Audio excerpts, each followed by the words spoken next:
कल नेता का पार्टी का मीटिंग हो तो उसमें कौन ही जाता है? कोई नहीं जाता है। दल के चाटुकार नेता जाते हैं, वर्कर जाते हैं, सामान्य पब्लिक नहीं आती। आपकी कई लोगों ने कहा सब कुछ नहीं बदला, यहीं से शुरू कीजिए।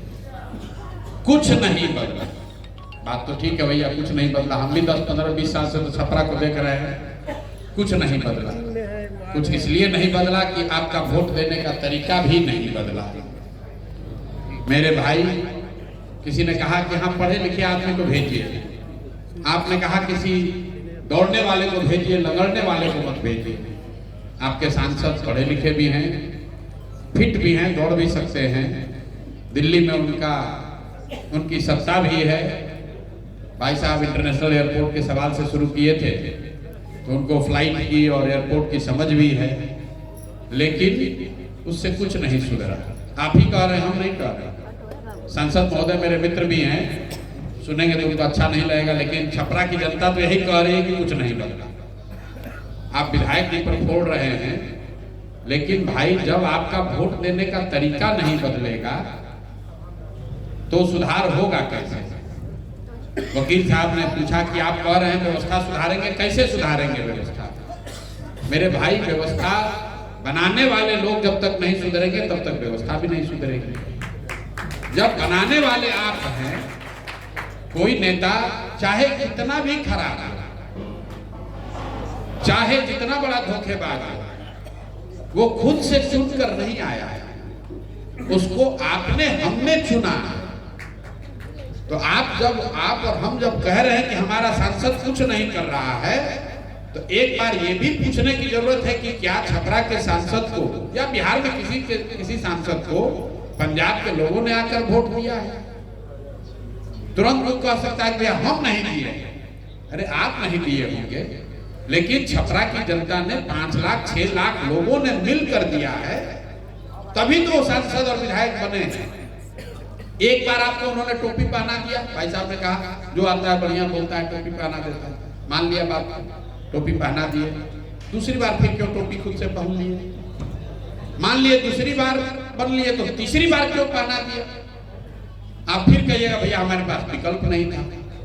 विकल्प नहीं था, नोटा नहीं था ईवीएम पर।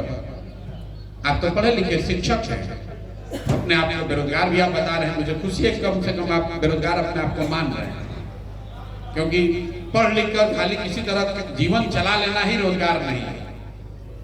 ईवीएम पर नोटा था ना। अगर छपरा की बहुतायत जनता ने नोटा पर वोट दबा दिया होता तो कानून कहता है कि नोटा को अगर किसी अन्य प्रत्याशी से ज्यादा वोट आ जाए तो फिर से चुनाव होगा। क्यों नहीं दिए नोटा पर? करे भैया विकल्प नहीं आया था, अब प्रशांत किशोर आए हैं, आप भैया आप पर बड़ा भरोसा है, आप सुधारिए। मान लीजिए हम यहाँ चल रहे हैं, हार्ट अटैक हो जाए, मर जाए, अभियान बंद हो जाए, तो क्या आप अपनी जिंदगी नहीं सुधारिएगा? क्या अपने छपरा की, अपने बच्चों की, शिक्षकों की, वकीलों की, एयरपोर्ट की चिंता छोड़ दीजिएगा? मेरे भाई, जब तक आप स्वीकार नहीं कीजिएगा कि गलती आपसे हो रही है, तब तक सुधार नहीं हो सकता है। ये आपको हमको मानना पड़ेगा। हम सिर्फ आपको दोष नहीं दे रहे। कोई 9th फेल यहाँ मुख्यमंत्री बन रहा है या बनने की सोच रहा है, गलती उसकी नहीं है, गलती हम जैसे लोगों, पढ़े लिखे लोगों की है। जब हम राजनीति में आकर प्रयास ही नहीं कर रहे हैं तो कोई लंपट बदमाशी नेतागिरी करेगा। ये जितने आप हम बुद्धिजीवी यहाँ बैठे हुए हैं, मैं एक कोट कम से कम सैकड़ों बार तो कह चुका हूँ। प्लेटो ने आज से सैकड़ों साल पहले लिखा, if you do not participate in democracy, be ready to be ruled by your inferiors. समाज में, राजनीति में अगर आप भागीदार नहीं बनिएगा तो इस बात के लिए तैयार रहिए कि कोई मूर्ख आदमी राजा बनकर आप पर शासन करेगा। तो जो बिहार के प्रबुद्ध लोग हैं, जो अपने आप को प्रबुद्ध बताने वाले लोग हैं, उन्होंने परिस्थितिवश या स्वेच्छा से राजनीति से किनारा कर लिया। उनको राजनीति से कोई मतलब नहीं। राजनीति से किनारा करने का मतलब, राजनीति में शामिल होने का मतलब ये नहीं कि हर आदमी चुनाव लड़ेगा। मैं अभी आपको 2 उदाहरण यहाँ बताऊंगा। यहाँ बैठा हुआ कोई आदमी अभी तक उसने एक भी ऐसा सवाल नहीं पूछा है जो मैंने पिछले 2 बरस में गांव में शहरों में लोगों के सवाल के तौर सुनकर उसका उत्तर नहीं दिया। लेकिन आप प्रबुद्ध हैं, पढ़े लिखे हैं, इंटरनेट देख रहे हैं, देश दुनिया की खबर है। आपको ये नहीं खबर है कि जन-सुराज पलायन कैसे रोकेगा। आपको ये नहीं खबर है कि वित्त रहित शिक्षकों के लिए मैंने क्या कहा। आपको ये नहीं खबर है कि शिक्षा को सुधारने का कौन सा मॉडल बताया है। बताते बताते मेरे गला में, कंठ में गांठ पड़ गया है। होम्योपैथी का दवा खा रहे हैं, लेकिन यहाँ के लोगों को सुनना ही नहीं है। आपके पास भोजपुरी गाना सुनने का समय है, क्रिकेट मैच हो रहा है तो आईपीएल का 2-2 घंटा 4-4 घंटा दीजिएगा। लेकिन बिहार में कुछ सामाजिक राजनीतिक काम हो रहा है, उससे आपका कोई सरोकार नहीं है। आप तो बैठे हुए आराम से, अच्छा कुछ होगा देखा जाएगा, कुछ बनेगा तो उस दिन सोचेंगे। तो भाई जब आप इसमें शामिल ही नहीं हैं तो सुधार होगा कैसे? आप लोग छपरा का ऐसे बता रहे हैं जैसे छपरा एक डूबा जा रहा है और बगल में सीमांत चमक रहा है। भाई हम पूरा बिहार गए, जहां गए लोग यही कहते हैं भैया पूरा बिहार में हालत खराब है, लेकिन चंपारण में सबसे ज्यादा दुर्दशा है। चंपारण से गोपालगंज पहुंचे तो भैया चंपारण कितना खराब है, गोपालगंज में सबसे ज्यादा खराब है। भैया पूरा जब जहाज ही डूब रहा है तो मुझे आश्चर्य हो रहा है कि आप चाहते हैं कि छपरा को एकदम उसमें अलग से आइलैंड बना दें। अगर जहाज डूबेगा तो उसमें बैठा हुआ हर व्यक्ति डूबेगा, उसमें छपरा भी डूबेगा, उसमें गोपालगंज भी डूबेगा, अररिया पूर्णिया भी डूबेगा। तो आप ये नहीं समझ सकते कि बिहार में व्यवस्था खराब रहे और छपरा में सब सुधार हो जाए। कैसे हो सकता है भाई? ये नहीं हो सकता। तो सबसे पहली बात है कि आप राजनीति और समाज के प्रति जिम्मेवार बनिए, ये आपके हक में है। एक व्यवसायी साथी बता रहे हैं कि हम लोग तन मन धन से भैया लगेंगे, हर तरह से लगेंगे। अरे भाई कम से कम मन से तो लगिए। डॉक्टर साहब ने कहा हमारे पास टाइम नहीं है, लेकिन हम योगदान करना चाहते हैं, कैसे करें? कुछ मत कीजिए, कम से कम एक फेसबुक पर पोस्ट डेली डालिए तो 10 आदमी डेली देखेगा कि डॉक्टर साहब बोल रहे हैं कि ये अच्छा काम हो रहा है। समय की कोई बात नहीं। कौन ऐसा आदमी है जो क्रिकेट मैच नहीं देख रहा है, पिक्चर नहीं देख रहा है, या अपने रिश्तेदारों से आप बात नहीं कर रहे हैं? चाहे आप कितना भी व्यस्त हो, दिन में कुछ समय आपके पास जरूर है जब आप अपने साथियों से, परिवारजनों से, मित्रों से बात करते हैं। जब बात करते हैं तो उसको एक लाइन ये भी बताइए कि भैया बिहार में सुधार के लिए एक जन-सुराज अभियान शुरू हुआ, इसमें जुड़े हो कि नहीं जुड़े हो। फेसबुक पर जब आप स्क्रॉल करते हैं तो 1-2 पोस्ट अपना भी डालिए कि मैं जन-सुराज से जुड़ गया हूं, तुम भी जुड़ो। इतना भी कीजिएगा तो सबसे देखिए, यहाँ बैठे हुए पढ़े हुए लिखे लोगों में आधा से ज्यादा लोग नहीं जानते हैं कि जन-सुराज शिक्षा सुधारने के लिए क्या कर रहा है। जन-सुराज कैसे कह रहा है कि 1 साल से पलायन रोक दिया जाएगा। हम फिर से आज बताएंगे और 10 दिन के बाद फिर प्रबुद्धों की मीटिंग बुलाई जाएगी, उसमें फिर यही सवाल पूछा जाएगा। सबको मालूम है, आप डॉक्टर हैं, साइंस कहता है अगर खाना खाने से पहले साबुन से हाथ धोकर खाना खाइएगा तो 50% डायरिया का रेट कम हो जाएगा। 50 बरस से पूरे दुनिया में लोग ये समझाने की कोशिश कर रहे हैं कि भैया खाना खाने से पहले हाथ धो लो, लोग नहीं धो रहे। इंडिया में कम से 50% आदमी नहीं धोता है, डायरिया से मर रहा है लेकिन हाथ नहीं धोता। तो बिहेवियरल चेंज जो है वो इतना आसान नहीं है जितना दिखता है। आप कह रहे हैं यहाँ पर छपरा की आपको चिंता है, शिक्षकों की चिंता है, किसी को एयरपोर्ट की चिंता है, किसी को वकील की चिंता है। ये सब सुधरेगा तब जब आप सही वोट दीजिए। अभी कल वोट होगा तो लोग कहेगा अरे जन-सुराज वाला प्रयास तो अच्छा कर रहा है, लेकिन अभी माहौल नहीं बना। इस बार तो भाजपा को दे देते हैं, अगला बार देंगे।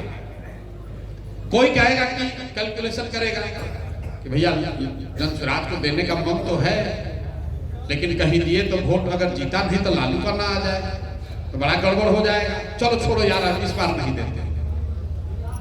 मेरे भाई, जब भी कोई आपके समाज में अच्छा प्रयास होता है, कोई आदमी चुनाव लड़ने के लिए खड़ा होता है, अच्छा आदमी कोई खड़ा होता है, छोड़िए जन-सुराज की बात, लोग उसको क्यों नहीं वोट देते?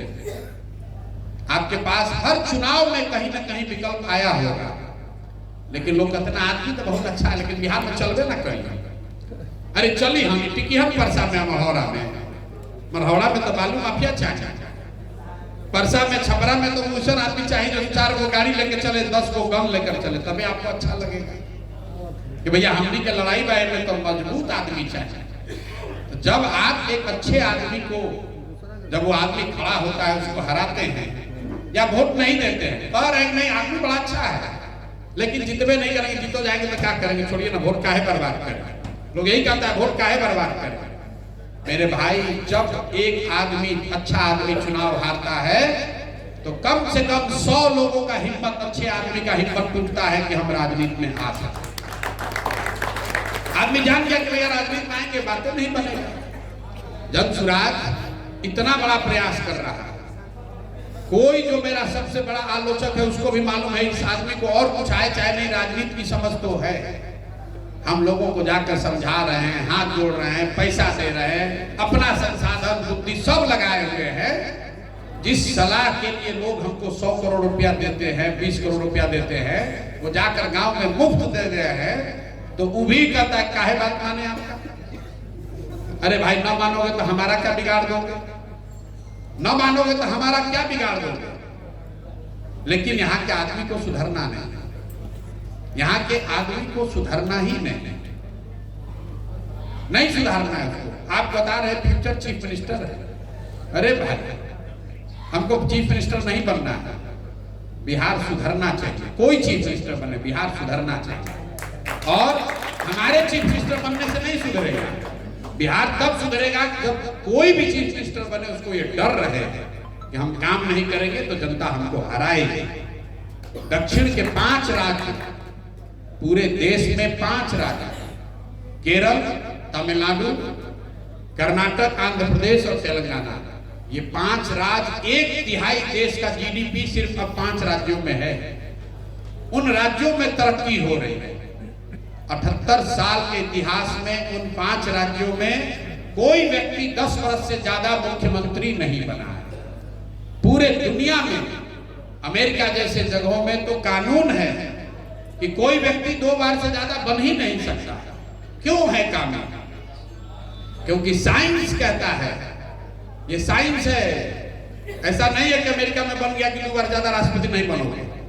साइंस कहता है कि 10 वर्ष से ज्यादा आप अगर रहिएगा किसी एक पद पर तो उसमें कोई आप चूल नया काम नहीं कर सकते। लेकिन बिहार में 35 वर्ष हो गया, लालू नीतीश के आगे हम लोग को दिखिए नहीं रहा। लालू नीतीश इसके आगे निकल ही नहीं रहा। कोई कहता है भैया जनसुराज पर काहे भरोसा करें, ठीक बात है, काहे करे भरोसा जनसुराज पर, बिल्कुल मत करो। लेकिन आप जरा समझिए, एक दवा आप खा रहे हैं जो एक्सपायर है, जान रहे हैं कि एक्सपायर दवा है, इसको खाएंगे तो इससे कुछ होने वाला नहीं है। एक नई दवा आई है जिसमें डॉक्टर साहब ने कहा है कि संभावना है कि 20% खाओगे तो ठीक हो सकता है, पूरा गारंटी नहीं है। तो आप क्या कहिएगा कि चलिए तो एक्सपायर है, कम से कम 20% वाला ट्राई तो कर लेते हैं। तो जनसुराज वही नई दवा है। अरे भाई, फेल भी होगा, कम से कम जो पहले से जांचा परखा पिटा हुआ है उसको तो हटाओ। बिहार में आदमी ऐसे कहता है हम आप पर काहे भरोसा करें। अरे भाई, तो जो तुमको लूट रहा है उसी पर करते रहो।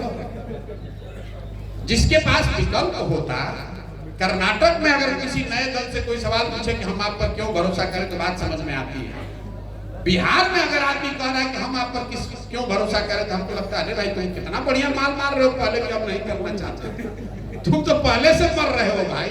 अब इसके नीचे कहाँ जाएगा छपरा, आप बता दीजिए। इसके नीचे तो नहीं ना जाएगा। तो जिस किसी को भी चुनिएगा, व्यवस्था तब सुधरेगी जब आप सही लोगों को चुनिए। और फिर आप कहेंगे सही का पहचान क्या है, तो सही सोच के देते हैं। सही की पहचान तब होगी जब आप उसको अकाउंटेबल बनाएंगे। संविधान बनाने वाले लोग या देश पूरे दुनिया में लोकतंत्र की परिकल्पना करने वाले लोग बेवकूफ थोड़े थे कि कहे कि 5 वर्ष में चुनाव होगा, 15 वर्ष में क्यों नहीं चुनाव होगा, 3 वर्ष में क्यों नहीं होगा। ये क्यों 5 वर्ष का नियम है? क्योंकि 5 वर्ष सफिशिएंट टाइम है किसी को ये दिखाने के लिए कि वो काम कर सकता है कि नहीं। और 5 वर्ष आपके लिए एनफ टाइम है किसी को एसेस करने के लिए कि आदमी हमको काम कर रहा है कि ठग रहा है। और 5 वर्ष इतना भी लंबा नहीं है कि आपका जीवन बिगड़ जाए।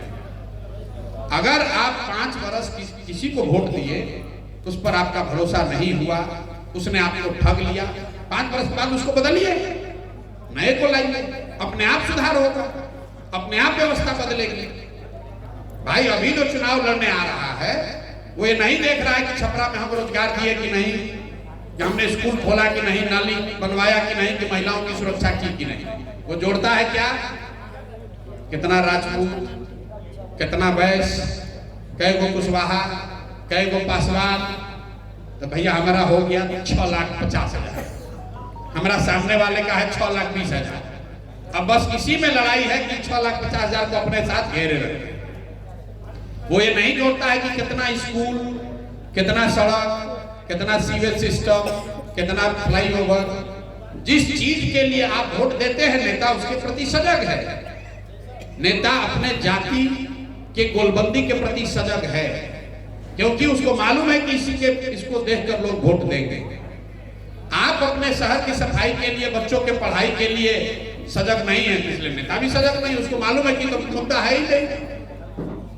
मरौड़ा का चीनी मिल, आप नेता का, सांसद का बात छोड़ दीजिए, मोदी जी आकर खुद बोले, एक बार आपको ठग लिए, एक बार ठग लिए 2014 में, फिर 2019 में आप काहे ठगा गए, आपको पुलवामा दिखने लगा, मरौड़ा भुला गए। फिर 2025 में काहे ठगा गए, तो इस बार लालू जी के लड़की न जीत जाए वो डर दिखने लगा, फिर ठगा गए। अगली बार फिर कैसे ठगाइएगा वो भी मालूम है। मेरे भाई आप खुद ठगाने के लिए तैयार बैठे हैं तो कोई ना कोई ठगेगा। दो ही बात है कि आप किसी पर भरोसा मत कीजिए। आपका भरोसा और वोट 5 वर्ष के लिए होना चाहिए, जीवन भर के लिए नहीं होना चाहिए। कोई आपको नहीं ठग पाएगा। 5 वर्ष तो आएगा जाएगा, नया आदमी आ जाएगा, फिर सबके मन में डर रहेगा, काम नहीं होगा, जनता हराएगी। तो ये प्रयास है। दूसरा, अब ये सब बात तो हो गई आपकी शिकायत, जन स्वराज क्या कर रहा है, अलग अलग बात जो आपने कही। आपने वित्त रहित शिक्षा की बात कही। वित्त रहित शिक्षकों की स्थिति कितने लोगों ने, हमको कम से कम 1,000 लोगों ने कहा होगा। लोग बताते हैं कि शिक्षकों ने आत्महत्या कर ली, बेटी का ब्याह रुक गया, लोग बीमार हैं, दवा नहीं कर पा रहे। और वित्त रहित शिक्षक मैं दावे के साथ कह सकता हूं कि 2/3 से ज्यादा वित्त रहित शिक्षक पिछले 25-30 वर्ष से एनडीए को ही वोट दे रहे हैं। सरकार किसकी है? नीतीश की, भाजपा की। वोट किसको दे रहे हो? उन्हीं को। और 30 वर्ष से आप कह रहे हैं कि वित्तीय रहित व्यवस्था का कोई, शिक्षकों का कोई आवाज नहीं उठा रहा। कैसे सुधार होगा आप बताइए। तो हम लोग 3 फंडामेंटल बात कह रहे हैं शिक्षा पलायन को लेकर। 3 फंडामेंटल बात कह रहे हैं। बिहार की व्यवस्था अगर सुधरनी है तो सबसे पहले ये सुनिश्चित करना है कि नए लोग 15 साल से कम उम्र के बच्चों को ऐसी पढ़ाई दी जाए कि वो व्यवस्था पर बोझ न बने। हम लोग इसी बिहार में पैदा हुए हैं, सरकारी विद्यालय में पढ़े हैं, लेकिन अच्छा पढ़ लिए 10वां क्लास तक। अगर 10वां क्लास तक जो लड़का अच्छा पढ़ लिया वो जीवन में कभी यहाँ के व्यवस्था पर बोझ नहीं बनेगा। हम कुछ कंट्रीब्यूट ही करते होंगे, 2 रुपया टैक्स ही देते होंगे, यहाँ से फ्री का कुछ नहीं ले रहे। तो सबसे पहले जो जन स्वराज की सोच है कि 15 साल से कम उम्र के बच्चों के लिए इतनी अच्छी शिक्षा की व्यवस्था बनाई जाए कि ताकि नए लोग व्यवस्था पर बोझ न बने। और वो व्यवस्था कैसे बनेगी उसके लिए 2 चीज बताई जा रही है, एक लॉन्ग टर्म और एक शॉर्ट टर्म। लॉन्ग टर्म ये कह रहे हैं कि पूरे बिहार में हर गांव में अच्छा विद्यालय बनाने के बजाय कुछ जगहों पर अच्छे विद्यालय बनाए जाए। मतलब विद्यालय को बच्चों तक ले जाने के बजाय अच्छे विद्यालयों तक बच्चों को लाया जाए। फिनलैंड की जो शिक्षण व्यवस्था है, पीसा का एक रैंकिंग आता है जिसमें दुनिया भर के शिक्षण व्यवस्था का आकलन किया जाता है। उसमें सबसे नंबर 1 शिक्षण व्यवस्था दुनिया में है फिनलैंड में। पीसा में रैंकिंग उनका 1। वहां पर जाकर देखिएगा, वैसे कई देशों में देखिएगा तो उन्होंने ये कोशिश नहीं किया कि हर गांव में हम अच्छा स्कूल बना दें। उन्होंने स्ट्रेटेजिक लोकेशंस पर स्कूल बनाए और बच्चों को स्कूल में आने की बस की सुविधा दी। कुछ हद तक बिहार में भी, देश में भी ये हो रहा है। छपरा में कोई अच्छा स्कूल खुलता है तो वो आपके घर के बगल में नहीं खुला, वो अपने हिसाब से खुला है और स्कूल बस की सुविधा है। फंडामेंटली आपको ये कह रहे हैं कि don't take school to every child, take children to the school. और बिहार के अगर हम लोगों ने मैपिंग की, देखा कि प्रखंड के स्तर पर अगर 5 स्ट्रेटेजिक लोकेशंस पर अच्छे विद्यालय बना दिए जाएं और स्कूल के बच्चों को स्कूल बस की सुविधा दे दी जाए तो 20 मिनट से कम समय में हर बच्चा उस स्कूल तक पहुंच सकता है। हर प्रखंड में 5 अच्छे बड़े विद्यालय की जरूरत है। 5 विद्यालय बनाने का भी पैसा नहीं है बिहार के पास, ये भी मैं आपको बता रहा हूं। क्योंकि अगर 5 अच्छे विश्व स्तरीय विद्यालय बनाने हैं तो करीब उसमें 5 लाख करोड़ रुपए का खर्च आएगा। लेकिन हर साल हम लोग 15,000 करोड़ रुपया इसमें खर्च कर सकते हैं। तो आइडिया यह है कि हर साल नेतरहाट के स्तर का एक विद्यालय हर प्रखंड में बनाया जाए तो 5 वर्ष में 5 बनेगा, 10 वर्ष में 10 बनेगा, इतना ही बन सकता है, इससे ज्यादा पैसा नहीं है। लेकिन अगर 5 वर्ष में 5 विद्यालय भी बन गया तो कोई भी बच्चा जो पढ़ना चाहता है वो 20 मिनट के अंदर वहां पर पहुंच सकता है। तो पहला प्रयोजन ये है। लेकिन अगर 5 वर्ष 10 वर्ष शिक्षा सुधारने में लगेगा तो अभी के बच्चों का क्या होगा? उसके लिए हम लोग ये कह रहे हैं, यूएस में ये सुविधा है कि सरकारी विद्यालय भी है, प्राइवेट विद्यालय भी है और जनता को ये ऑप्शन है कि आपको जहां पढ़ना है वहां पढ़िए। तो हम लोग ये कह रहे हैं कि जब जन स्वराज की व्यवस्था बनेगी तो आपको ये ऑप्शन होगा कि आप सरकारी में भेजना चाहते हैं कि प्राइवेट में। और अगर आप प्राइवेट में भेजना चाहते हैं तो प्राइवेट में भेजिए, सरकार से फीस लीजिए, फीस को रेगुलेट कर दिया जाए तो सरकार को एक्चुअली वो सस्ता पड़ेगा। सरकारी विद्यालय में जो शिक्षक पढ़ा रहा है वो 80,000 रुपया महीना पा रहा है, प्राइवेट स्कूल में जो पढ़ा रहा है वो 10,000 में पढ़ा रहा है। तो न्यूयॉर्क का, ये यूएस का एक्सपेरिमेंट है कि शिक्षा बजट कम हो गया। प्राइवेट स्कूल में प्रति बच्चे को पढ़ाने का खर्चा कम है सरकारी विद्यालय के मुकाबले। हम लोग को लगता है कि सरकारी विद्यालय मुफ्त में चल रहा है। सरकारी विद्यालय को चलाने में 60,000 करोड़ रुपया अभी बजट आया है। 60,000 करोड़ रुपया एक साल में लगता है और 60 को बच्चा भी पढ़ नहीं रहा है। तो जन स्वराज ये कह रहा है, और ये भी कई लोग कहता है भाई सब तो सब प्राइवेट में जाएगा, नहीं जाएगा। आपको आईआईटी में जाना है और प्राइवेट में इंजीनियरिंग कॉलेज में जाना है, आपको विकल्प दिया जाएगा, कहाँ जाइएगा? आईआईटी में जाइएगा। अगर आपको साइंस कॉलेज में जाना है और प्राइवेट कॉलेज में पटना में जाना है, कहाँ जाइएगा? साइंस कॉलेज में जाइएगा। तो सरकारी विद्यालयों को अच्छा बना दिया जाए तो लोग नेतरहाट में जाएंगे, प्राइवेट स्कूल में नहीं जाएंगे। और जब तक वो न बने तब तक प्राइवेट में जाने की सुविधा दी जाए। और उतना पैसा सरकार के पास है, वो उतना पैसा है। शिक्षा की स्थिति क्यों बिगड़ी है? इसलिए नहीं बिगड़ी है कि सरकार गलत है, क्योंकि शिक्षा को लेकर समाज और सरकार दोनों की चेतना मर गई है।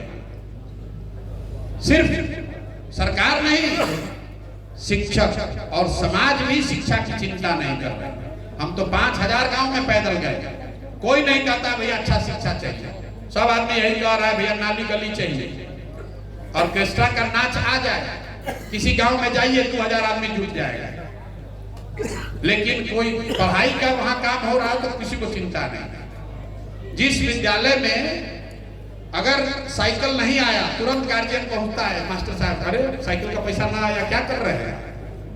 होता है ना। उसी विद्यालय में गणित का भी शिक्षक है ही नहीं तो किसी को चिंता नहीं कि गणित का मास्टर है कि नहीं।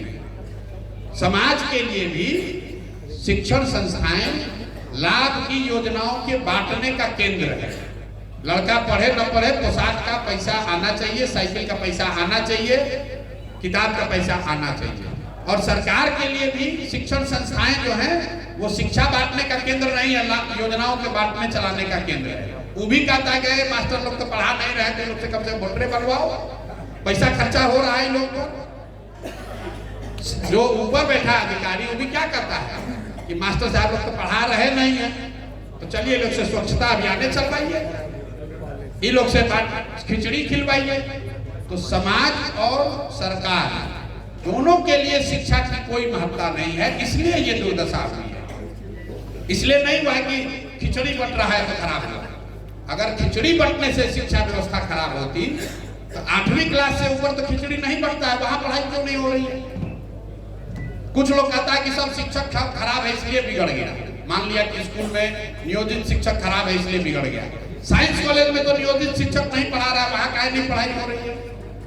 तो मेरे भाई, जब तक शिक्षा के प्रति आप जागरूक नहीं होइएगा, सजग नहीं होइएगा, तो सुधार होगा नहीं। तो जमशुराज की जो सोच है आपको बताया शिक्षा को लेकर। दूसरी जो बड़ी बात है पलायन को लेकर, उसको 5 मिनट में समझिए, उसके बाद कहानी खत्म। पलायन और रोजगार के लिए क्या चाहिए? पलायन और रोजगार के लिए सरकारी नौकरी उपाय नहीं है, बड़े इंडस्ट्री भी उपाय नहीं है। बिहार में कुल 13 करोड़ की आबादी में सिर्फ 23.5 लाख लोगों को ही सरकारी नौकरी मिली है। 78 साल में 23.5 लाख लोग ही सरकारी नौकरी में गए हैं, चपरासी से लेके मुख्य सचिव तक, सबको जोड़िएगा तब मतलब 1.97%। देश के स्तर पर 3% लोग ऐसे हैं जो सरकारी नौकरी करते हैं, वो लिमिट है। 3% से ज्यादा आदमी सरकारी नौकरी नहीं कर सकता है, तो सरकारी नौकरी तो जरिया हो नहीं सकता है। दूसरा, लोग समझते हैं कि फैक्ट्री लगाने से हो जाएगा। पूरी मैन्युफैक्चरिंग सेक्टर जो है, पूरी जो इकोनॉमी है, वो 3 भाग में देखिए, एग्रीकल्चर, मैन्युफैक्चरिंग और सर्विस सेक्टर। तो एग्रीकल्चर और मैन्युफैक्चरिंग दोनों जोड़ दीजिएगा तो 35% ही है। 65% बिहार में भी सर्विस सेक्टर है, इंडिया में भी 66% सर्विस सेक्टर ही है। सर्विस सेक्टर मतलब होटल, गाड़ी, पढ़ाई जो भी है, मैन्युफैक्चरिंग और कृषि नहीं। तो उस फैक्ट्री अगर आप बहुत लगा भी दीजिएगा तो भी आप 20% से ज्यादा लोगों को नौकरी नहीं दे सकते। नौकरी देने का, स्वरोजगार का सबसे बड़ा तरीका है लोगों के हाथ में पूंजी की उपलब्धता। आपके पास अगर पैसा हो तो जो प्राइवेट टीचर है वो कल कोचिंग यहाँ खोल सकता है अगर चाहे तो। अगर आपके पास पैसा है, आप व्यवसायी हैं, आप एक दुकान चलाते हैं, 5 दुकान खोल सकते हैं। आप एक टैक्सी चलाते हैं, कल 5-10 टैक्सी ऑपरेटर बन सकते हैं। बड़े होटल खुल सकते हैं, रेस्टोरेंट खुल सकते हैं। कंजम्पशन से ही तरक्की होगी। तो ये बिहार में क्यों नहीं है और जमशुराज उसके लिए क्या कहता है? बहुत कम लोग यहाँ जानते होंगे, हम लोग रोज बताते हैं। मैंने कम से कम 2.5 बरस से बताना शुरू किया है कि पूंजी बिहार में क्यों नहीं है। इसलिए नहीं है कि टाटा बिरला आकर यहाँ फैक्ट्री नहीं लगाया। पूंजी इसलिए नहीं है कि पूंजी के जो 2 स्रोत हैं समाज में, वो दोनों बिहार में बंद है। पहला स्रोत है आपकी आय। पूंजी आपके पास कहां से आती है? आप जो कमाते हैं, खर्च हो गया, जो बच गया वो आपका पूंजी हुआ। और दूसरा पूंजी है बोरोड कैपिटल, मतलब आप 100 रुपया कमाए, 50 रुपया खर्च हो गया, 50 बचा, और बैंक से 200 रुपया लोन लिए, वो भी आपका कैपिटल हुआ। 250 रुपया से आप काम कर सकते हैं। तो बिहार में प्रति व्यक्ति आय है करीब 35,000 रुपया सालाना, मतलब 100 रुपया भी डेली नहीं। पटना और बेगूसराय को अगर हटा दीजिएगा तो प्रति व्यक्ति आय घट के हो जाएगा 24,000 रुपया, 23,000 समथिंग, राउंड ऑफ करेंगे तो 24,000 रुपया। 24,000 रुपया प्रति व्यक्ति आय है यहाँ। तो जब आप इनकम के इतने लोअर लेवल पे हैं तो साइंस और डेटा ये बताता है कि 90% से ज्यादा आपका इनकम सर्वाइवल में खर्च होता है, मतलब खाने में खर्च होता है, कुछ आप बचा नहीं पाएंगे। दूसरा पूंजी एक तरीका मैंने आपको बताया बैंक से लोन लेने का, जिसको बैंक का एक आंकड़ा बताता है, जिसको कहते हैं CD रेशियो।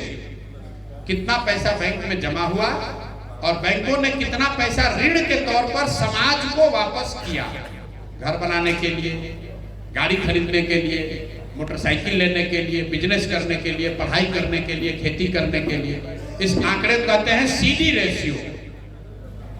इसको RBI जारी करता है हर 15 दिन पर, नेट पर जाकर देखिए। देश में व्यवस्था है कि CD रेशियो होना चाहिए 70% औसतन, मतलब जितना हम और आप बैंक में रुपया जमा करते हैं 70% उसका पैसा वापस समाज को ऋण के तौर पर बैंकों को देना है। देश में अभी लेटेस्ट डेटा है 74% मतलब 74%, 100 रुपया लोगों ने देश में जमा किया, 74 रुपया वापस बैंकों ने लोन दिया। बिहार में 1990 से लेकर अभी तक सीडी रेशियो है 40%। 100 रुपया बिहार के लोगों ने जमा किया, लोन के तौर पर आपको 40 रुपया मिला। नतीजा क्या है? पिछले वर्ष, यहाँ कुछ व्यवसाय से जुड़े हुए लोग भी होंगे, पिछले वर्ष इसी गरीब बिहार में बदहाल छपरा में कुल आपने हमने मिलकर बैंकों में टोटल पैसा जमा किया 4,21,000 करोड़ रुपया। बिहार के लोगों ने बिहार के बैंकों में जमा किया 4,21,000 करोड़। चूंकि सीडी रेशियो 40 है तो लोन कितना मिला? 1,61,000 करोड़। अब आपको पूछना चाहिए भाई बाकी का पैसा कहां गया? बाकी का पैसा यहाँ के बैंकों ने भेजा गुजरात, कर्नाटक, तमिलनाडु, आंध्र प्रदेश, महाराष्ट्र, केरल, क्योंकि वहां सीडी रेशियो कितना है? 90, 95, 100, 105, 110। अगर आंध्रा में लोगों ने बैंक में रुपया रखा 100 तो बैंकों ने लोन दिया 110। बिहार में बैंकों में रुपया रखा आपने 100, बैंकों ने लोन दिया 40। नतीजा क्या है? 1990 से लेकर पिछले वित्तीय वर्ष तक बिहार के बैंकों ने 26 लाख करोड़ रुपया बिहार के लोगों का बचत का पैसा दूसरे राज्य में भेज दिया। 26 लाख करोड़। न कभी आपने इसकी चर्चा सुनी, न कोई पत्रकार सवाल करता है, न कभी राजनीति करने वाले इस पर बात करते हैं। और ऐसा नहीं है कि सरकारों की बैंकों की मनमर्जी है। आपको बता दें, देश के लेवल पे प्रधानमंत्री की अध्यक्षता में, प्रधानमंत्री के चेयरमैनशिप में कमेटी है जो इसको देखती है कि सीडी रेशियो 70 के नीचे न जाए। राज्य के स्तर पर मुख्यमंत्री उस कमेटी के चेयरमैन है जिसका ये काम है देखना कि सीडी रेशियो 70 के आसपास रहे। लेकिन जैसे बिहार में doctor, engineer, BDO, CO, teacher मुख्यमंत्री का बात नहीं सुन रहा है, वैसे बैंकर भी बात नहीं सुन रहा है और सरकार को इसकी कोई चिंता नहीं है। आप जरा इसका अंदाजा लगाइए, 26 लाख करोड़ रुपया, मतलब हर साल 2 लाख करोड़ रुपया अगर एक्स्ट्रा बिहार में इन्वेस्ट हो रहा होता तो कितने लोगों ने ज्यादा घर बनाया होता, कितने लोगों ने अपना व्यवसाय बढ़ाया होता। कई लोगों को ये समझ में नहीं आया तो इसको नेगेटिवली समझिए। आप लोग यहाँ गाड़ी से या मोटरसाइकिल से आए होंगे, अगर बैंक से आपको मोटरसाइकिल खरीदने के लिए, गाड़ी खरीदने के लिए लोन न मिले तो कितने लोग हैं जो अपना गाड़ी और मोटरसाइकिल खरीद पाएंगे? अब 90% बिहार में जो मोटरसाइकिल बिकता है वो फाइनेंस से बिकता है। क्रेडिट का कैपिटलिस्ट सोसाइटी में बहुत बड़ा इंपॉर्टेंस है और बिहार में उसको कोई बात ही नहीं करता है। तो जन स्वराज की सोच ये है कि 6 महीना के अंदर क्रेडिट रेशियो को, सीडी रेशियो को बढ़ाकर 70 किया जाए ताकि बिहार में 2 लाख 2.5 लाख करोड़ रुपया एक्स्ट्रा इन्वेस्ट होना शुरू हो। जब यहाँ पैसा आएगा तो जो आज आदमी 5 कमरे का घर बना रहा है 10 कमरे का बनाएगा, कोई एक अभी गाड़ी चला रहा है 10 चलाएगा। तो जो लड़का आज प्लम्बर का काम कर रहा है बॉम्बे में, वही लड़का यहाँ छपरा में आकर काम करेगा। क्योंकि जो लड़के युवा हैं अब उनको पढ़ाकर नहीं सुधारा जा सकता। नौकरी कैसे करेगा? 35-40 साल उम्र हो गया, उसके तो उम्र निकल गया। उसका एक ही उपाय है, उसके हाथ में पूंजी दिया जाए ताकि वो अपने पैर पर खड़ा हो सके, स्वरोजगार कर सके। अमेरिका में लोग, स्कैंडिनेवियन कंट्री में लोग सरकारी नौकरी करके बड़े नहीं हुए हैं, सब प्राइवेट नौकरी कर रहे हैं, स्वरोजगार कर रहे हैं। तो अच्छी शिक्षा होनी चाहिए और जो शिक्षित हो न हो, जिसके शरीर में ताकत है, उसको उसके हाथ में काम करने के लिए पूंजी होना चाहिए। और तीसरी बात कह रहे हैं, क्योंकि किसी ने कहा फ्रीबी की बात, तो हम लोग भैया कोई फ्रीबी की बात नहीं कर रहे। हमने जो 5 बात कही है, शिक्षा वाली बात आपको बता दी, पलायन वाली बात बता दी। पलायन रोकने के लिए कोई फ्रीबी नहीं है, बैंकों का पैसा है जिसको हमें स्ट्रीमलाइन कराना है। तीसरी बात हम लोग कह रहे हैं कि हर आदमी को 4% पर, बिहार में हम लोग को विशेष राज्य का दर्जा नहीं चाहिए, सस्ता पूंजी चाहिए। हम लोग कह रहे हैं 4% ब्याज पर आपको लोन मिलेगा, गारंटी सरकार दे तो 6,000 करोड़ रुपया के खर्च पर 1 लाख करोड़ रुपया की पूंजी उपलब्ध हो जाएगी। मतलब अगर अभी बैंक से 1 लाख करोड़ रुपया लोन लीजिएगा तो 10,000 करोड़ रुपया लगेगा ब्याज का। तो हम लोग कह रहे हैं कि आप 4,000 आप दीजिए, 4 4,000 करोड़ आप दीजिए 4% पे, और 6,000 करोड़ रुपया हम बजट से देते हैं, तो 6,000 करोड़ रुपया से कितना पैसा हम लोग निकालेंगे? 1 लाख करोड़ रुपया। और कितना रोजगार उससे पैदा होगा? इसलिए हम लोग कह रहे हैं इंटरेस्ट सबवेंशन इसको कहते हैं, इंटरेस्ट सबवेंशन की स्कीम दे रहे हैं, फ्री भी नहीं दे रहे हैं। लोन तुम्ही को वापस करना है, 4% इंटरेस्ट भी देना है, 10 नहीं देना है, ताकि अपने पैर पर खड़े हो जाओ। पहले एक और बात कही हम लोगों ने कि यहाँ किसानों की स्थिति सुधारने के लिए, तो उसके लिए भी कोई पैसा नहीं दे रहे। हम ये कह रहे हैं कि जो किसान नगदी की खेती करने लगेगा उसको मजदूर हम फ्री कर देंगे। मजदूर फ्री कहां से होगा? सीधा मनरेगा से उसको जोड़ देना है। मनरेगा में अभी 5,000 करोड़ रुपया आया, टोटल लूट हो गया, कहीं मिट्टी खोदा कहीं नहीं खोदा, सब पैसा बर्बाद हो गया। हम लोग कह रहे हैं कि मनरेगा का पैसा से जो मजदूर है उससे कृषकों को दिया जाए, ताकि किसानों को मजदूर फ्री हो जाए। अगर आपको 4 मनरेगा का लेबर मिलेगा तो आप उससे काम कराइएगा। आज आप धान उगा रहे हैं, कल लहसुन उगाने लगिएगा। अभी मजदूर की दिक्कत है, तो किसानों को हम लोग मजदूर फ्री कर रहे हैं, मनरेगा से जोड़कर 1 रुपया भी बजट से खर्च नहीं कर रहे हैं। और अंतिम बात, जहां एक जगह जहां हम पैसा दे रहे हैं बजट से, वो दे रहे हैं बुजुर्गों को। हमने ये कहा कि यहाँ पेंशन की जो स्कीम है वो 400 रुपए की है, उसको बढ़ाकर 2,000 कर देंगे। उसका खर्चा आएगा करीब करीब 10 से 12,000 करोड़ रुपया, जो 3 लाख करोड़ के बजट में 10,000 करोड़ रुपया करीब करीब 4% होता है। इसके मुकाबले तेजस्वी जी क्या कह रहे हैं? ज्ञानी व्यक्ति हैं, उन्होंने कहा कि हम हर महिला को 2,500 रुपया दे देंगे। अब सबके पास मोबाइल है, मोबाइल में कैलकुलेटर है, जरा जोड़िए। बिहार में 6 करोड़ महिला है, बच्चियों को हटा दीजिए तो 5 करोड़ महिला होगी। 5 करोड़ महिला को अगर हर महीने 2,500 रुपया दोगे तो कितना पैसा हुआ? जोड़ लीजिए, 1.5 लाख करोड़ रुपया सालाना हुआ। बिहार का प्लान बजट, पूरा बजट 3 लाख करोड़ का, उसमें प्लान बजट 1 लाख करोड़। 1 लाख करोड़ के बजट से भाई साहब 1.5 लाख करोड़ रुपया दे देंगे महिलाओं को। आप हमसे लिख लीजिए, ये लोग गुणा गणित भी नहीं करता। कह रहे भाई तुम 2,500, कोई पूछता भी नहीं है कि सर 2,500 रुपया दीजिएगा तो कितना रुपया लगेगा साल भर में? देश में गोवा और दिल्ली 2 राज्य को छोड़ दीजिए तो कोई राज्य ऐसा नहीं है जो अपने सभी महिलाओं को 2,500 रुपया महीना दे दे। बिहार का तो बातें छोड़ दीजिए, महाराष्ट्र नहीं दे सकता है, तमिलनाडु नहीं दे सकता है, बिहार कैसे दे देगा? लेकिन तेजस्वी यादव दे सकते हैं, ज्ञानी आदमी है। और यही सुनकर लोग वोट देंगे। अब वोट देंगे फिर कहेंगे हम तो ठगा गए। अरे भाई तुमको तो पहले दिख रहा है कि 10 रुपया की स्कीम में उतारा आदमी कि हम तुमको 15 दे देंगे। आप जब पहले ही ठगे जाने के लिए वोट दे रहे हैं तो ठगाइएगा ही ठगाइएगा। तो यही 3 फंडामेंटल बात कह रहे हैं, बच्चों के लिए पढ़ाई, युवाओं के लिए पूंजी, और जो बुजुर्ग है उसको कम से कम जीवन जीने भर 2,000 रुपया का व्यवस्था कर दिया जाए। बड़ी बात नहीं कर रहे। और 2 चीज जो कह रहे हैं कि किसानों के लिए मजदूरी फ्री किया जाए, बाकी चीज अपने आप सुधर जाएगी। बिहार में सबसे बड़ी परेशानी अभी किसानों के पास मजदूरों की है। मजदूर मिलेगा तो बहुत सारे लोग जो जमीन के मालिक वो खेती कर ही नहीं रहे। मजदूर के अभाव में सबने खेती करना ही छोड़ दिया है। इसलिए मजदूरों की उपलब्धता पहला, वो पूरा कॉम्प्रिहेंसिव नहीं है लेकिन पहला प्रयास है। और घर घर में महिलाओं को लेबर प्रोडक्टिविटी में लाने के लिए, उनको प्रोडक्टिव बनाने के लिए सस्ता ऋण दिया जाए, ताकि हर आदमी, इसी से, चूंकि आज वुमेन्स डे है, किसी ने कहा आपको कि भैया महिला क्यों, युवा को क्यों नहीं?